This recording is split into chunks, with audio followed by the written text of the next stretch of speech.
ស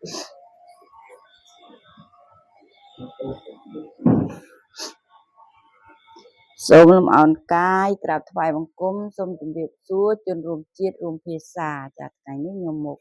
រៀនអាននៅច្បាប់កិច្ចព្រមព្រៀងសន្តិភាពទីក្រុងប៉ារីស23 តុលា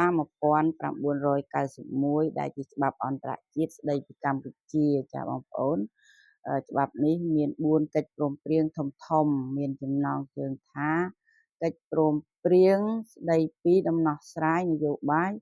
រួមមួយនៃចំនួនកម្ពុជាចាបងប្អូននេះតែគេទៅសេកាត់ថាអ៊ុនតាក់នេះចាអញ្ចឹងខ្ញុំសូមអាននៅកិច្ចព្រមព្រៀងទី2បងប្អូនកិច្ចព្រមព្រៀងទី2គឺកិច្ចព្រមព្រៀងតាក់ទិនទៅនឹងអធិបតេយ្យភាពឯករាជ្យបូរណភាពនិងភាពមិនអាចរំលោភបាននៃដែនដីអព្យាក្រឹតភាពនៃឯកភាពជាតិរបស់កម្ពុជាចាបងប្អូនអញ្ចឹងខ្ញុំសូមអានកិច្ចព្រមព្រៀងទី2នេះមាន8មាត្រាបងប្អូនហើយខ្ញុំអាននៅមាត្រាទី1បងប្អូននៅមាត្រាទី1តែម្ដងចា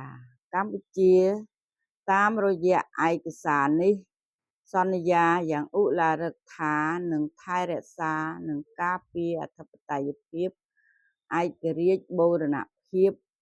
និងភាពមិនអាចរំលោភបាននៃដែនដីអព្យាក្រឹតភាពនិងឯកភាពជាតិរបស់ខ្លួនចាគឺខ្លួនកម្ពុជាយើងនឹងឯងអព្យាក្រឹតអចិន្ត្រៃយ៍របស់កម្ពុជានឹងត្រូវប្រកាសហើយនឹងចារឹកទុកនៅក្នុងរដ្ឋធម្មនុញ្ញកម្ពុជាដែលនឹងត្រូវអនុម័ត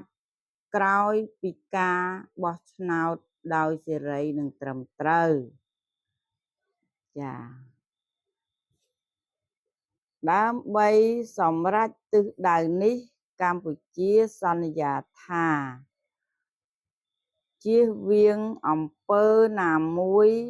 ដែលអាចនាំឲ្យប៉ះពាល់ដល់អធិបតេយ្យភាពឯករាជ្យបូរណភាពនិងភាពមិនអាចរំលោភបាននៃដែនដីរបស់រដ្ឋដទៃចានេះខ្ញុំសូមអាននៅចំណុចទី2ប៉ុណ្ណេះថ្ងៃបន្ទាប់ខ្ញុំអានចំណុចបន្តទៀតណាបងប្អូនចាសូមវីដេអូនេះមានតែប៉ុណ្ណេះសូមអរគុណ